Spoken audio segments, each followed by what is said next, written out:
salam semangat. Jumpa kembali di video pembelajaran Matematika SMA.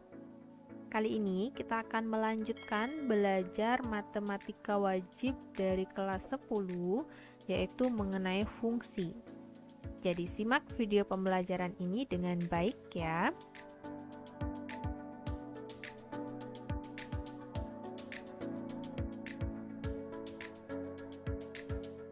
Nah, di video sebelumnya kita sudah mengingat kembali materi dari relasi ya. Jadi, materi relasi ini ada kaitannya dengan fungsi, di mana relasi itu adalah aturan atau hubungan yang memasangkan anggota himpunan A dengan anggota himpunan B. Nah, jadi dalam belajar fungsi itu merupakan relasi, tetapi tidak semua relasi termasuk fungsi, gitu ya. Kenapa? Karena definisi fungsi dari himpunan A ke himpunan B merupakan relasi dari himpunan A ke himpunan B, di mana setiap anggota himpunan A dipasangkan dengan tepat satu pasangan pada himpunan B. Jadi, sebagai garis bawahnya di sini adalah suatu fungsi itu himpunan A-nya memiliki satu pasangan di B. Sebagai contoh, nah di sini ada himpunan A dengan anggota 1, 2, dan 3. Kemudian anggota himpunan B ada 5, 6, dan 7. Jadi di sini kita lihat dari diagram panah bahwa anggota dari himpunan A itu semuanya memiliki pasangan di B. Dan di sini anggota himpunan A memiliki tepat satu pasangan di B ya. Kemudian ada gambar berikutnya dengan anggota himpunan yang sama dengan gambar yang pertama ya. Di sini kita lihat anggota himpunan A semuanya memiliki pasangan di B. Dan pasangannya di sini juga satu ya. Kemudian di sini ada anggota himpunan B yang memiliki dua pasangan dan ada yang tidak memiliki pasangan. Nah, ini juga termasuk fungsi. Kenapa? Karena kita lihat di anggota himpunan A semuanya memiliki satu pasangan.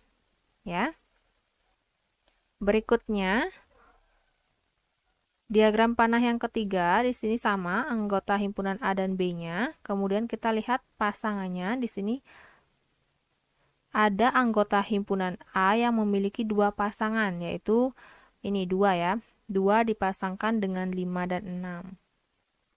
Nah, ini tidak termasuk fungsi. Karena ada anggota himpunan A yang tidak memiliki satu pasangan. Jadi dia memiliki dua pasangan. Gambar yang keempat, nah di sini anggota himpunan A ada 1, 2, 3, dan 4, kemudian himpunan B 5, 6, 7, dan 8. Dan kita lihat pada diagram panahnya di sini ada anggota himpunan A yang tidak memiliki pasangan.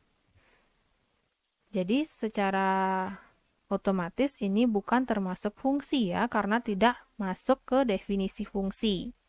Gitu. Dan yang terakhir di sini himpunan A dan B, kemudian semua anggota himpunan A telah memiliki pasangan dan tepat satu. Walaupun di sini ada anggota himpunan B yang tidak memiliki pasangan, ini tetap termasuk fungsi. Jadi punnya atau kuncinya itu, yang mana merupakan fungsi? Fungsi itu adalah ketika himpunan A-nya semuanya memiliki satu pasangan. Jadi kuncinya pada himpunan A ya. Gitu. Jadi semua fungsi ini termasuk relasi, tetapi tidak semua relasi termasuk fungsi, gitu ya. Nah, suatu fungsi F yang mengawankan anggota himpunan A dengan anggota himpunan B itu dapat digambarkan sebagai, nah ini ya, diagram panahnya. Jadi ada himpunan A dipasangkan dengan himpunan B. Elemen-elemen dari suatu fungsi itu sama seperti di relasi ya. Yang pertama ada domain atau daerah asal. Ingat, daerah asal itu adalah semua anggota dari himpunan A. Atau dinotasikan dengan X, di mana X anggota atau elemen himpunan A. Kemudian yang kedua ada kodomain atau daerah kawan. Daerah kawan itu adalah semua anggota himpunan B. Jadi ini termasuk daerah kawan ya. Dan yang terakhir, yang ketiga itu range atau daerah hasil. Daerah hasil itu adalah semua anggota himpunan B yang memiliki kawan di A. Itu penekanannya ya. Nah, sebagai contoh, nah di sini ada diagram panah dengan himpunan A 1, 2, dan 3, kemudian B-nya 5, 6, dan 7. Kalau kita lihat di sini yang menjadi daerah asal itu adalah semua anggota himpunan A, jadinya 1, 2, dan 3 itu adalah daerah asalnya. Kemudian yang menjadi daerah kawan itu adalah semua anggota himpunan B dan 7. Kemudian daerah hasil itu adalah semua anggota himpunan B yang memiliki kawan di A. Jadi yang memiliki kawan di A di sini hanya 5 dan 7. Jadi daerah hasilnya adalah 5 dan 7. Gitu ya. Nah, kemudian suatu fungsi dapat dinotasikan dengan, nah jadi notasi fungsi atau cara menyatakan fungsi ya. Yang pertama ada fungsi f memetakan himpunan A pada himpunan B. Kemudian yang kedua, fungsi f memetakan X pada Y, dengan X adalah elemen himpunan A dan Y adalah elemen himpunan B. Dan yang terakhir, fungsi f memetakan X pada Fx, dengan Fx adalah aturan fungsi dari X. Nah, selanjutnya mari kita lihat contoh soal dari fungsi. Nah, di sini ada diagram panah ya. Fungsi f memetakan himpunan A pada B dengan anggota himpunan A-nya di sini udah ya diagram panah. Nah, kita disuruh menentukan yang pertama domain, kodomain, dan range. Kemudian yang kedua, tentukan nilai fungsi untuk X sama dengan 2. Dan nyatakan fungsi f ini sebagai himpunan pasangan berurutan. Jadi kita lihat penyelesaiannya. Yang pertama, kita mencari domain. Ingat, domain itu semua anggota himpunan A ya. Jadi domainnya adalah 1, 2, 3, dan 4.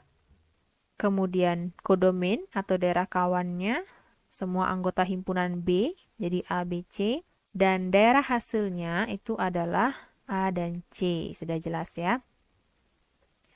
Kemudian yang B, menentukan nilai fungsi untuk X sama dengan 2. Nah, jadi untuk X sama dengan 2, kita lihat pada diagram panah, ini 2 dipasangkan dengan A. Jadi, untuk nilai X sama dengan 2, maka hasilnya adalah A. Ingat ya, semua anggota himpunan A ini disebut dengan X, dan di sini B-nya Y. Sesuai dengan gambar pernyataan fungsi tadi. Ya, jadi untuk nilai X-nya sama dengan 2, hasil fungsinya adalah A. Nah, misalnya untuk X sama dengan 4, maka hasil fungsinya adalah C, gitu ya. Dan yang terakhir, kita nyatakan dengan himpunan pasangan berurutan. Jadi, himpunan pasangan berurutan kita tinggal pasangkan. Di sini, anggota himpunan A-nya dipasangkan dengan anggota himpunan B ya. Jadi, 1 di sini dipasangkan dengan A. Kemudian, 2 dipasangkan dengan A juga. 3 dipasangkan dengan C. Dan 4 dipasangkan dengan C. Jelas ya? Nah, selanjutnya kita lihat contoh yang kedua. Ya. Tentukan nilai fungsi-fungsi untuk X sama dengan 5. Jadi ada fungsi konstan, fungsi identitas, fungsi linier, fungsi kuadrat, dan juga fungsi mutlak. Jadi kita bahas satu persatu ya. Untuk yang pertama, fungsi konstan. Nah, Kalian ingat fungsi konstan itu adalah fungsi tetap. Jadi berapapun nilai X-nya, hasilnya tetap.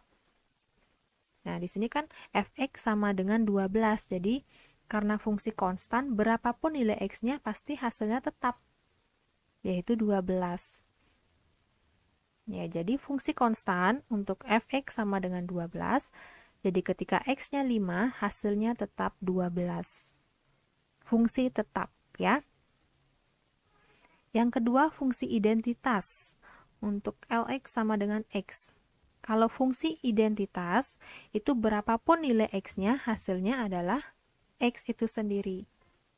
Jadi kan di sini Lx sama dengan X. Jadi ketika X-nya 5, maka hasil identitasnya adalah 5. Identitas dirinya sendiri, ya. Kemudian yang C itu fungsi linier. Gx sama dengan 2x kurang 3. Kalau fungsi linier, jadi tinggal kita ganti nilai x-nya dengan 5. Jadi untuk fungsi linier, Gx sama dengan 2x kurang 3, maka di sini, nah ini belum diisi ya, G5. Jadi kita ganti X-nya dengan 5, menjadi 2 kali 5 dikurang 3. Hasilnya adalah 7. Kemudian yang ke D, itu fungsi kuadrat. Hx sama dengan x kuadrat ditambah 2x dikurang 9. Ini hampir sama dengan linier ya, kita tinggal mensubstitusikan nilai X-nya sama dengan 5. Ya, jadi H5 sama dengan 5 kuadrat ditambah 2 kali 5 dikurang 9. Hasilnya ini 25 ditambah 10, 35 dikurangi 9. Hasilnya 26. Ya. Dan yang terakhir itu fungsi mutlak. Nah, fungsi mutlak setelah kalian pelajari di semester 1. Jadi kalau Kx sama dengan nilai mutlak 9 dikurang 3x. Berarti sama ya, tinggal kita substitusikan nilai x-nya dengan 5. Menjadi K5 sama dengan nilai mutlak 9 dikurang 3 kali 5. 3 kali 5, 15. Berarti 9 dikurangi 15 adalah negatif 6. Nah, nilai mutlak negatif 6 adalah 6. Jadi itulah contoh-contoh dari fungsi yang bisa kita pelajari hari ini. Semoga materi fungsi ini bisa mengingatkan kalian dengan materi-materi yang sudah kalian pelajari sebelumnya yang berkaitan dengan materi hari ini, ya. Jadi sekian video pembelajaran hari ini, semoga bisa dipahami dengan baik dan selamat belajar. Sampai jumpa di video berikutnya. Oke.